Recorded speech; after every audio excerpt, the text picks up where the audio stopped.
Selamat datang di Satu Harapan. Temukan satu alasan untuk tetap melangkah. Pernah gak sih kamu merasa kalau dunia ini kayak lagi punya dendam pribadi sama kamu? Baru mau tarik napas setelah satu masalah kelar, sudah ada hantaman baru yang datang tanpa permisi. Rasanya kayak lagi lari di atas treadmill yang kecepatannya ditambah terus. Tapi kamu gak boleh turun. Kamu capek, kaki sudah gemetar, tapi dipaksa buat terus bergerak. Semesta seolah-olah sengaja nutup semua pintu pas kamu lagi butuh-butuhnya tempat berteduh. Kamu mulai nanya ke langit, sebenarnya salahmu apa? Kenapa harus kamu yang dikasih porsi ujian seberat ini? Kenapa orang lain kelihatannya hidupnya itu mulus-mulus saja? Sementara kamu harus berdarah-darah cuma buat bertahan hidup satu hari lagi. Rasa marah, kecewa, dan putus asa itu nyata. Di sini, kita nggak akan pura-pura kalau semuanya itu baik-baik saja. Kita bakal bedah bareng-bareng rasa sesak itu, mencari sisa tenaga yang mungkin masih nyelip di antara reruntuhan harapanmu. Paling menyakitkan itu pas kamu sudah usaha mati-matian, sudah berdoa sampai air mata habis, tapi hasilnya tetap nol besar. Kamu merasa semesta ini tuli. Kamu merasa semua kerja kerasmu itu sia-sia dan cuma jadi bahan tertawaan takdir. Terus kamu mulai lihat ke samping. Teman-temanmu sudah pada sampai di tujuan mereka masing-masing. Ada yang sudah sukses karirnya, ada yang sudah bahagia sama pilihannya, sementara kamu masih di sini berkutat dengan masalah yang itu-itu saja. Rasa iri itu mulai muncul dan pelan-pelan ngeracunin pikiranmu.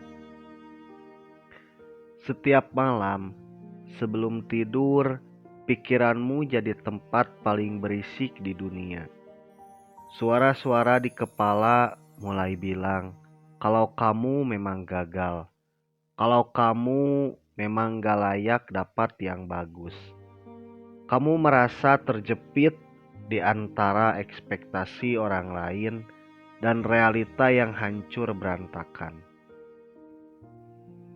Lama-lama, kamu jadi malas buat berharap lagi. Buat apa punya harapan kalau ujung-ujungnya cuma bakal dipatahkan? Keputusasaan itu mulai kerasa kayak selimut tebal yang bikin kamu jadi pengen tidur terus dan nggak usah bangun lagi menghadapi kenyataan yang jahat ini. Sekarang, coba dengarkan ini baik-baik.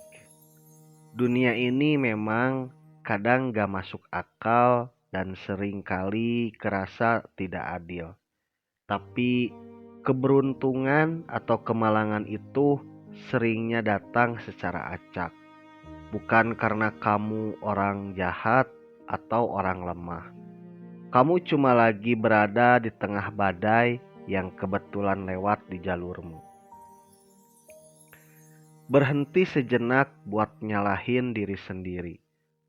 Kalau dunia sudah cukup keras sama kamu, jangan ditambah lagi dengan cara kamu yang jahat ke diri sendiri.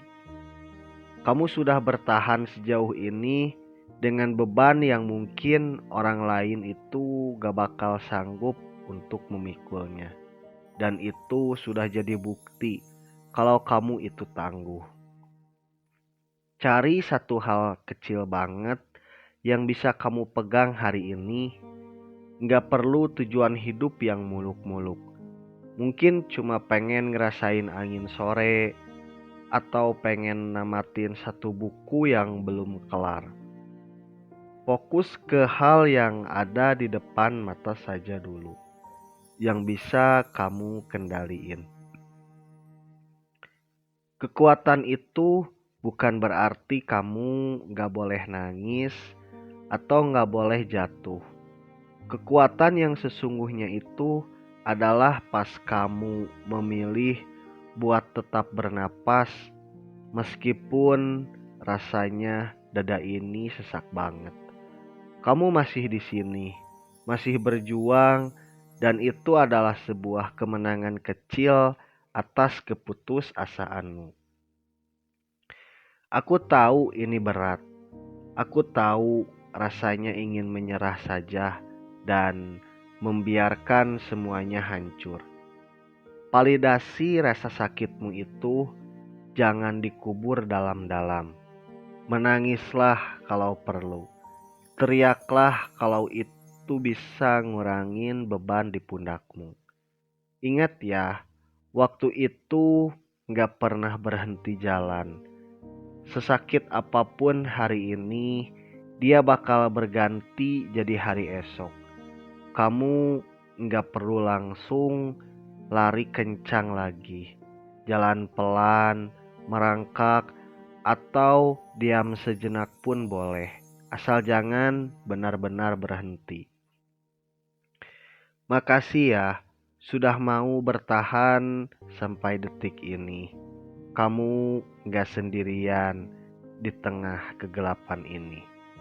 Kita semua cuma lagi belajar cara nyalain api di tengah badai yang sama. Besok kita coba lagi ya, satu langkah kecil saja. Pada akhirnya, semua kembali ke satu hal sederhana, yaitu temukan satu alasan untuk tetap melangkah. Sampai jumpa di refleksi berikutnya, dan tetaplah bertahan.